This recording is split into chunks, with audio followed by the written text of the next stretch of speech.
You're listening to Succeed, Just Let Go, a podcast that'll change how you think and change your life. I'm Willie Horton and I'm a psychologist, been helping people change their lives since 1996. Broadcasting from the French Alps, and delighted to have you along. Let's take this week's step in the right direction. In our last episode, we talked about coincidence. What people like Deepak Chopra call synchronicity. The synchronizing of events in our lives, or perhaps in the universe, but that is possibly a conversation for another day when we might delve into quantum physics. But the synchronizing of things in our lives that move us in the direction we would like our lives to go. And obviously we can't notice coincidence, be aware of coincidence, be aware of synchronicity, unless we have turned up to the here and now. And as we've discussed in earlier episodes, that is a major challenge for the normal mind, because the normal mind is either buried automatically in the past or worrying about the future, with the result that the normally minded person almost doesn't turn up to the here and now at all. I want to continue our discussion on coincidence in this particular episode, but before I do, I want to come back to one particular point that I mentioned last week, because it is a point that a couple of people have contacted me on. I made the comment during last week's episode that it might almost appear as if me and my family in 2002 moved to France on a whim. I actually used the word whim, but I didn't use the word whim in the way in which the normally minded person might think that that is kind of a flight of fancy or something off the cuff or something that's just occurred to me, or as somebody else described it to me recently, headless chickenness. In other words, running around like a headless chicken. I'll do this now. Oh no, I'll do that over there because, I feel that would be interesting. Oh my God, look, I'll do that over there. Or as somebody else described it to me recently, shiny object syndrome. I've decided to focus on this today. Oh no, that looks more interesting. The fact is that the normal mind, when it operates on a whim or is subject to shiny object syndrome, is jumping all over the place, and it's jumping all over the place because of the normal mind's inability to focus. That is not what I was talking about when I was talking about doing something on a whim. If you look at all the research from the universities of Chicago and Milan and other august bodies that were involved in the so-called flow research, you will find that one of what I would describe as the attributes of flow is spontaneity. Now again, immediately the normal mind will say, oh hold on, that is behaving like a headless chicken. But actually that is not what the research refers to. What the research refers to is that because I understand in my gut that something feels like the right thing to do, although I may not have planned to do it, although it may not be on my normal crazy to-do list, I'll go and do that. Instead, I would be spontaneous. Now, there are a number of moving parts to the statement I've just made, and the first and most important of those moving parts is because it feels right. I've referred before in a number of podcasts, and I refer to it quite a lot in the conversations that I have with business leaders or business owners, or some of the online conversations I have with owners of the online program. I refer regularly to gut instinct. Some of my female clients call it their feminine intuition, and that's cool as well. We're referring to the same thing. We're referring to an understanding that we have deep down of what the right thing is to do and what the wrong thing is to avoid doing. We know the best way forward ourselves. Our doing brain actually knows that, and I'll come back to what I mean by that in a second. And that is what I'm referring to when I talk about knowing that something feels like the right thing to do. In other words, an awful lot of my clients, when I would have met them first, or when we would have worked through this kind of stuff over the first couple of months, would be people like a lot of people in business and in life that have to-do lists. and they would religiously attempt to follow their to-do lists. And I say attempt because very often people with the habit of putting together to-do lists end up with a longer to-do list at the end of the day than they had at the start of the day, and therefore the to-do list becomes a whip with which they beat themselves. People with to-do lists have thought it through. They've thought through what needs to be on the to-do list to achieve certain things, to meet certain milestones, to move along on the journey that they think will take them to the goals that they want to achieve. That is not the way the subconscious, the doing mind, actually works. Research from the 1940s and 50s, way back, discovered that the subconscious mind is what could be described as cybernetic. It's like a heat-seeking missile. If you give the subconscious mind the coordinates, so to speak, of your goal or objective, the outcome you want to achieve, the subconscious mind will duck and weave to get there, not in the way in which the thinking mind might think is the best way to get there. It'll get there by the shortest, most effective and most efficient route. That is what it is designed to do. Let's go back 10,000 years to when we were hunter-gatherers, and when our main goal and objective was to not die today, to make it through the day. Our doing mind, our subconscious mind, was ever alert to the possibility that there might be a threat that would prevent us making it through the day.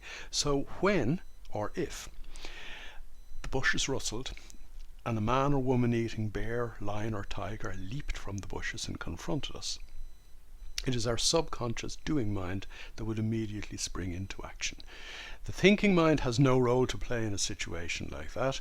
It's not going to project plan the 7 steps that I need to take to survive and get away from this man or woman eating beast. No, I need to do it, and I need to do what I need to do in the splittest of seconds. And the doing mind is designed to do just that. Regardless of whether or not I've walked into a completely new clearing in the jungle, say I've walked into a place where I've never been before, the doing mind, the subconscious mind, will already have a detailed map of the fastest and most effective route out of there should I be confronted by a threat. And that is what I will do. That is the direction I will take the minute I am confronted. The doing mind springs into action. So very often I would talk to my clients, business people, for example, who find that they're doing some strategic planning and they think that their business is at, say, point A, and they would love their business to move forward to get to point H at the end of the year. They assume, having been classically educated in the skills of business management, maybe they have MBAs, maybe they have masters of this, that or the other, or masters of nothing as it turns out, because they think that they need to go B, C, D, E, F and G to get to H. But that isn't how the doing mind works. It will take the shortest and most effective route to H, which may be A, J, X, H. I'll end up at H if I set my doing mind properly to the objective I want to achieve in exactly the same way as my doing mind has been set to the objective of survival when I was a hunter-gatherer. And that is what I'm talking about in relation to spontaneity, or doing things on what normal people would consider to be a whim. Normal people using their normal mind normally haven't a clue how the mind actually works and how it will get me to where I want to go effortlessly if I would just get out of its way, if I would just stop thinking about the things I need to do and start actually doing the things that my subconscious mind knows I need to do to get the kind of life I would love to live. So I hope I've cleared up that particular point in relation to doing things on a whim. My comment last week was that it would appear that we might have done what we had done on a whim, but it would only appear like that to other people who obviously, as I said a moment ago, haven't a clue how the doing mind actually gets you what you want without you feeling that you really had to try. That's why so many of my clients say that things seem to just happen to them, the things they want to achieve. Now, You and I know that nothing in life just happens. A man or a woman's got to do what a man or a woman has got to do. But the point is, when you're letting the doing mind just do it, the doing mind will just do it. And it becomes, according to neuroscience, effortless. Indeed, quite a number of clients over the years, and quite recently as well, have contacted me after something has appeared to, quote unquote, fall into their lap.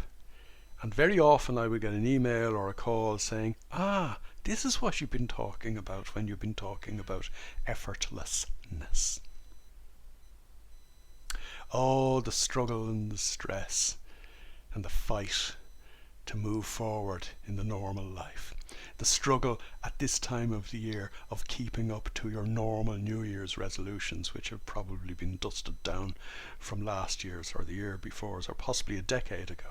Oh, the struggle we put ourselves under by trying to think things through, when all we have to do is know what we want to achieve, know what it looks and feels like, set our mind accordingly, and let our doing mind go and do the necessary.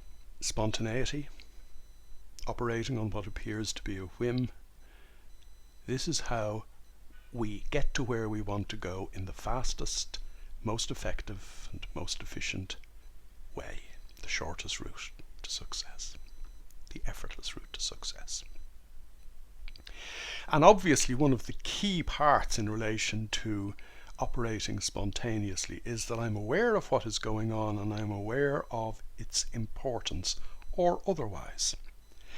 As I said to somebody else after I had recorded last week's podcast, a coincidence is something that happens unexpectedly. If you expected it, it wouldn't be a coincidence. And the problem the normally minded person has is that the normal mind only perceives what it expects to perceive. So it can't perceive something unexpected. And that is why you need to take your thinking mind, set it aside in the corner by developing your ability to pay attention to the here and now, and turn up to the here and now where you are alert to what is actually going on, including the unexpected. But you know the really interesting thing about coincidence? We kind of think that coincidence happens now in relation to something in the future. But very often, coincidence doesn't follow a rational timeline. Very often, coincidences have already happened. I've alluded before to the fact that the subconscious mind doesn't understand what psychology, or for that matter quantum physics, calls the arrow of time, the past, the present and the future. Time doesn't travel in straight lines. Quantum physics knows that. Einstein knew that. We know that as normal people, even if we're using our minds normally, when a 2-week holiday flies and when a 1 day in a management meeting or doing something that I don't want to do, or a half day spending time with a person that would be described by my wife as an energy vampire, when that kind of time actually drags. For clock watchers, time is slow. For people who are in flow, time travels fast. And indeed, now that I say that, it just occurs to me that one of the other, what I would describe as attributes of flow, is a changing perspective or perception of time.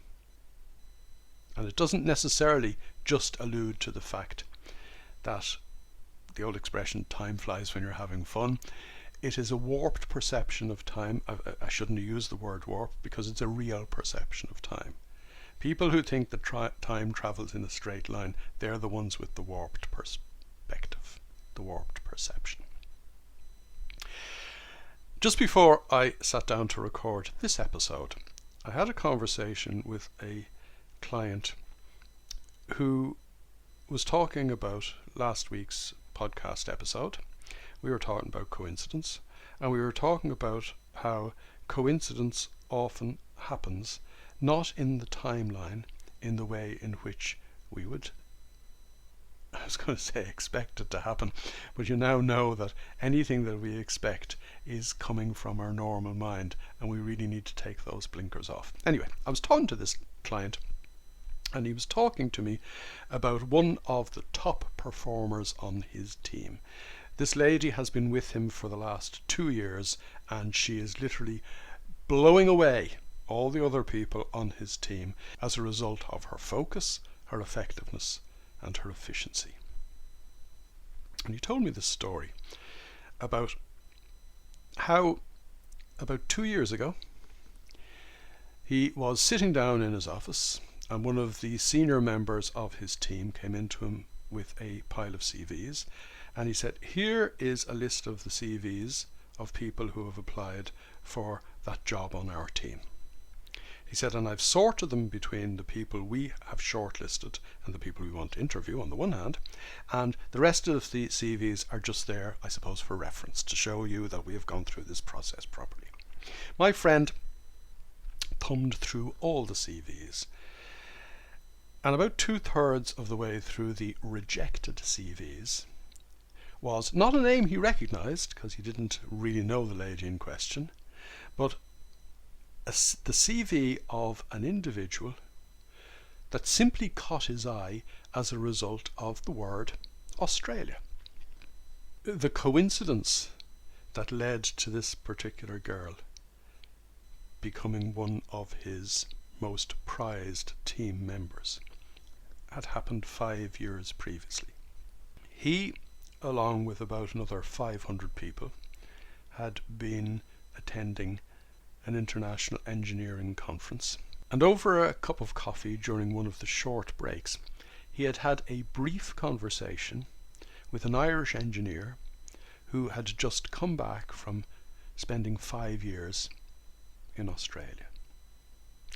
And he isn't really sure what impressed him about this lady at the time. It's just something that stuck in his mind.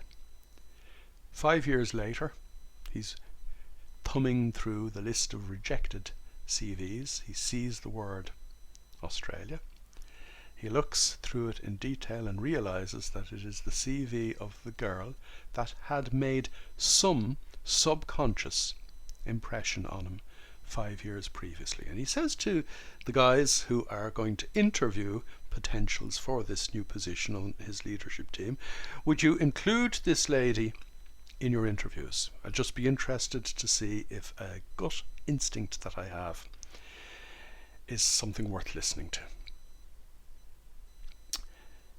He had no part to play in the selection process. His leadership team went through that process, the head of engineering and the head of HR, and they selected this girl, and she started in his team 2 years ago, and she is now the star performer in that team. She didn't know, when she met my friend at an engineering conference 5 years previously, she didn't know that the significance of that cup of coffee. The point is, we don't know the significance of anything that is going on in the here and now, so we better turn up to everything that is going on in the here and now, because it is the little things that we do or fail to do that get us to where we end up. And if we have goals and objectives that we would dearly love to achieve, or if we have a picture in our own minds of the kind of life we'd love to live, then when we do turn up to each here and now, we will begin to be able to recognize the significance of coincidences as they arise. We will be able to sift ordinary coincidences from extraordinary coincidences. Now, I need to explain what I mean by that, because there are coincidences going on around us all of the time. Indeed, since last week's podcast, I've had more feedback than any video that I've ever published in the last 12 years, any podcast that I've published since I started doing this, or any Facebook Lives since I started doing Facebook Lives just over a year ago. I've had a load of feedback from people who've been talking to me about what some of them described as silly little coincidences. There's no such thing as a silly little coincidence, because even if it is an ordinary coincidence, The realization that it is a coincidence tells us that I am present in the here and now, that I actually know what's going on, that I have perceived something unexpected, that grabbed my attention because of the unexpectedness of what has actually happened. And that means that I'm not operating from my thinking mind, which only perceives what it expects to perceive. And that means that I'm in a different place to all the other normal crazy people on this planet. Now, that's a phrase that I continually and regularly use, and I've been using that phrase for years and decades at this stage. If you're not in control of your own state of mind, but rather your mind is in control of you, that's as clear a definition of crazy as I have ever heard. If I'm operating on automatic pilot, I'm physically present and mentally God knows where. Your life, my life, is lived here and now. The magic, and that's a word that is used by a number of my clients. And, some people might say, oh, that denigrates what we're actually talking about here. But if you look at the way quantum physics views how the universe actually works, in real time, in energy, in the interconnectedness of energy, it will look like magic to the normal crazy person. The magic of moving your life forward happens in the here and now. And the word magic is very much like the word whim that I used earlier on. Somebody being in flow, knowing what is happening, doing something spontaneously will appear to be acting on a whim to the normally minded person.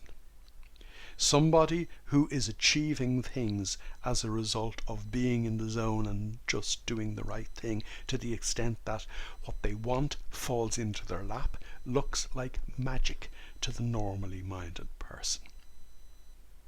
But science tells us that coincidences are signposts on the road that we need to take the shortest possible route, the most effective and efficient way of getting to where we want to go. That's where all these different ideas come together. Cast your mind back to a few minutes ago when I talked about being confronted by the tiger in the bushes, and the subconscious, the doing mind, knowing exactly what I need to do. Nothing else. No second thought. Nothing else involved. No evaluation. No thinking about it. No procrastinating. No sitting back and analysing. And I need to get out of here now by the shortest possible, most effective, most efficient route. That is how your subconscious mind works for everything that you want to achieve. Not just the goal of survival. Absolutely everything that you want to achieve. You need to get your thinking mind out of the way, and one of the key measures by which you can evaluate the extent to which you have got your thinking mind out of the way is the measure of how much you are noticing the synchronicity of the moment, the coincidences that are taking place in your life as they are taking place in the here and now. That means you and I really need to challenge ourselves to ensure that we are constantly pushing the boundaries of our own ability, our own innate ability, our own natural ability to be present in the moment. You might think I've just contradicted myself by saying that the normal mind, and normal means almost everybody. According to Harvard, it means 96% of people, and I reckon Harvard understated that figure. I've been doing this for 25 years, and I think 99% of people are normal crazy. But you might think I have contradicted myself by saying on the one hand that it's normal to be crazy, and on the other hand we have this natural ability to be present. Let me clarify that.